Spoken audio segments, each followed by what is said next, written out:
academic people, different from the network that we have here.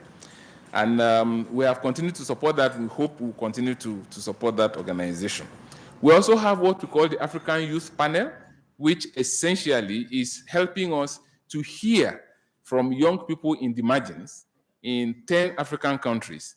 And through that setup, we are able to hear the voices of about 10,000 young people in Africa, not young people like you, who are comfortable in hotels like this. We have no problem reaching people like you.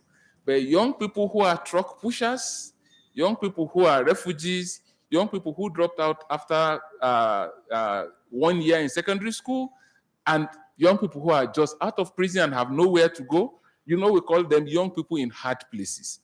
The foundation has not been doing well enough in hearing from them, so that panel is helping us to hear from these people as well. These are some of the things we are doing. One of my colleagues will be coming up here on Thursday to talk to you more about the work we are doing in terms of moving research to policy actors, and she'll be sharing with us some skills that we are developing and fostering, and we're hoping that it will catch not just your interest, but also your commitment. Again, thank you very much, distinguished ladies and gentlemen. Thank you again, Codestria. And I do say on behalf of the MasterCard Foundation, welcome.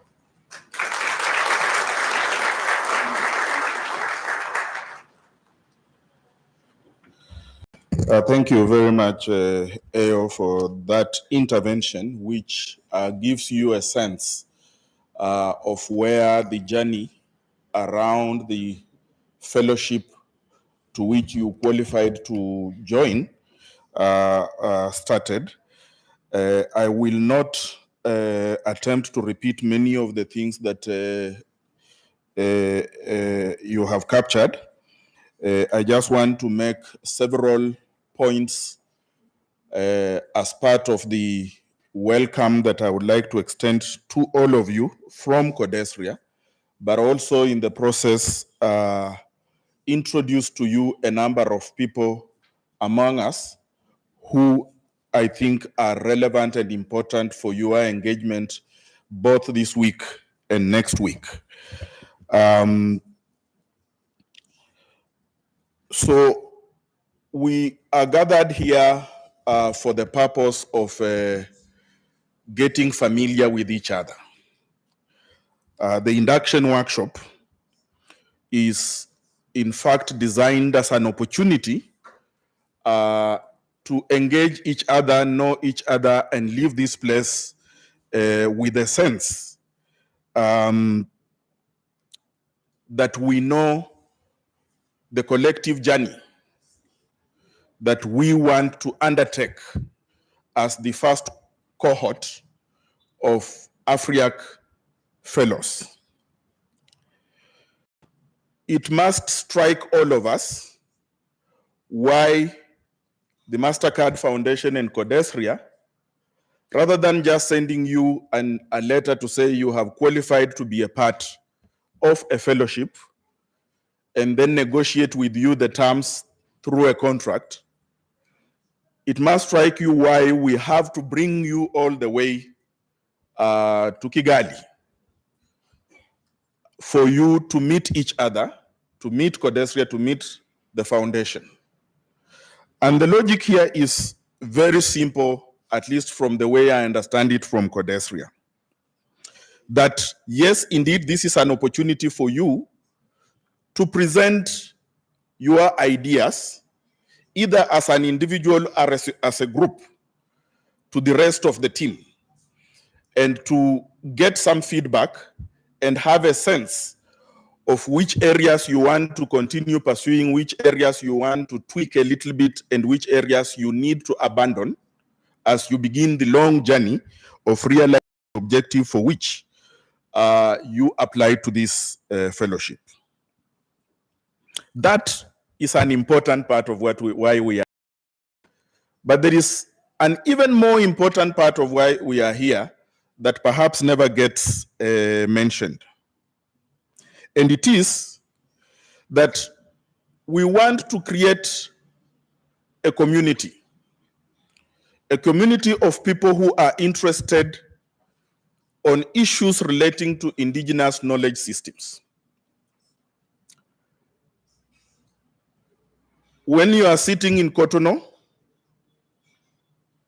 in Lagos, in Dakar, you do not have the pleasure of interacting with a Pan-African community of people interested in this area of work. So the first and most important point I want to put on the table is that we hope and expect that this induction workshop begins to expand the horizons of your thinking beyond the narrow national framework from which you have been operating. Yes, we are happy you are from Nigeria, you are from Cameroon, you are from Madagascar, but we want you to think beyond those narrow national boundaries. And this induction workshop begins to open up the opportunity for you to really have an immediate engagement with persons who possibly you would not have met in your own frameworks where you came from. The workshop, therefore, has more than simply an opportunity to make a presentation to this team. That what happens outside this room, what happens when you are having tea, having lunch, or when you're taking a walk on the streets of Kigali, is integral to building you into an identifiable community of either scholars or practitioners interested in indigenous knowledge systems as an area of research and as an area of policy engagement. It is our pleasure as CODESRIA to be able to facilitate this, and my colleague has already said it is indeed the pleasure of the MasterCard Foundation to be able to do this. At the end of the day, our hope is that you will not just finish the fellowship on the terms that we will agree upon, but that it will be just but a step to greater things that you can do beyond being part of this fellowship. And so it is important to remind all of us that, in fact, one of the most important part of the fellowship will be the development of an alumni network into which those who will have successfully completed their engagement with us during the fellowship will be invited. Now, in order to make sure that you have an immediate Pan-African connection, we have also assembled into this meeting a number of colleagues, a number of institutions that are important to the attainment of this particular goal. And I want to quickly speak to this. Among us in this meeting, we have members of the CODESRIA Scientific Committee. Now, CODESRIA has a governance system which has the executive committee at the top and the scientific committee, which does advise both the executive committee and the secretariat of CODESRIA on matters to do with science. And I'm using the word science liberally, not to give the impression that I'm seeing engineering and all that. I'm talking about knowledge that gone through a process of some logic in order for you to establish that it's indeed knowledge.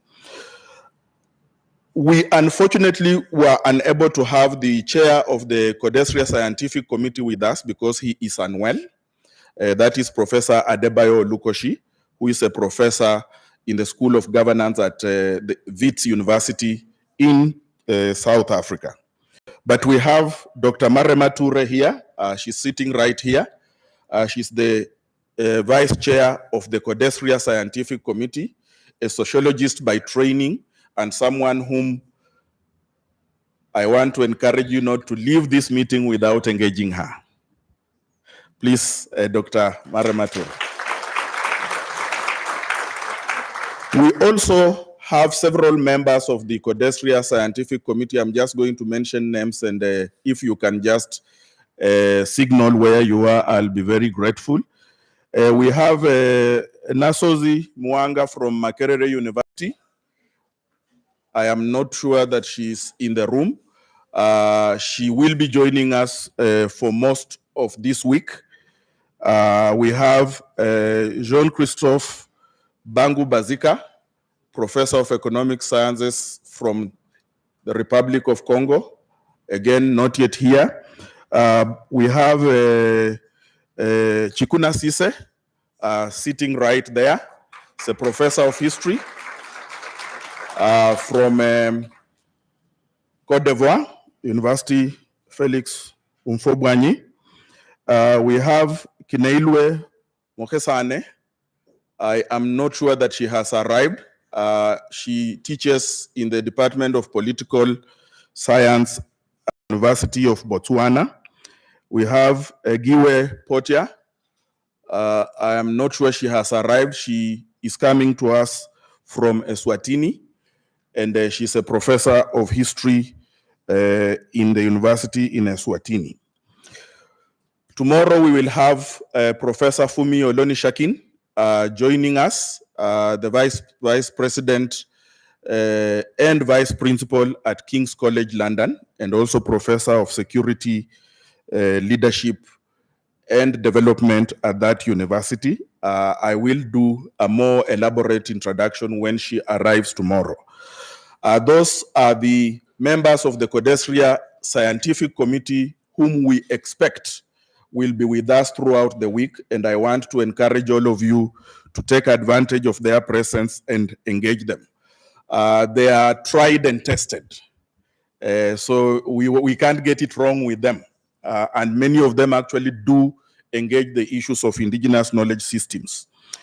I want also to introduce in absentia Professor Falungom, who is going to talk to us virtually. He's a professor at Boston University. He does extremely interesting work on Ajami script, and he's going to talk to us during the week on the Ajami script as indeed a part of the indigenous knowledge that we intend to ignore.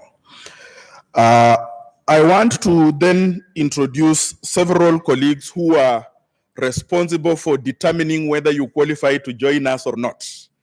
The peer reviewers who read your proposals and made decisions as to whether you qualify to be here with us or not. I will start with the Sentau. She's right there. If you're relating to policies around indigenous knowledge, don't avoid Priscilla. She is also a medical doctor by training. I want to introduce Afolayan Adeshina. Ayo just claimed that he's almost 70 years old. And I didn't take exception. He's from the University of Ibadan.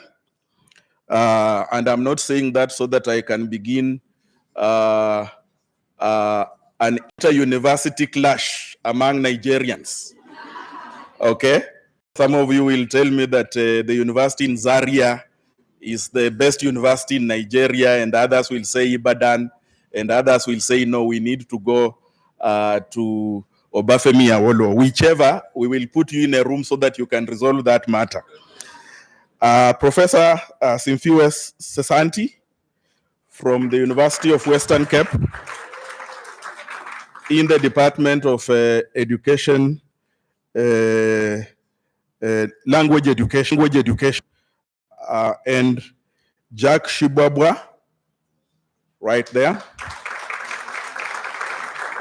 and Mshai Mwangola. Allow me to mention that Jack Shibwabwa and Mshai Mwangola are also members of the Codesria Executive Committee. So when I speak about them, I'm a little bit more careful because they are my bosses. Then we also were able to bring to this meeting Changu Batisani. I have not, yes, right there. She is from the Botswana Open University, where I had the pleasure of visiting early this month. We're hoping to establish a hub for some of you to spend some time in Botswana at their university So it's absolutely important that you know who she is. I also want to introduce Lucy Mandila, right there. Again, early this month, I had the opportunity to visit her center in Masinda Muliro University of Science and Technology in Kakamega, in Kenya. I do not think that we have Kumi Oboka here. Do we? No. Is Kumi with us? No.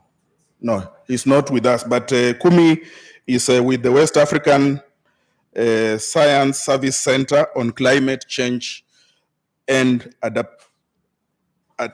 Adaptation to Land Use in Togo, I think in Lome. Is coming to join us tomorrow, so we will take opportunity to use. We also are hoping that we will establish a hub at Masinda Muliro, and we are hoping to establish a hub in the center in Lome. And finally, we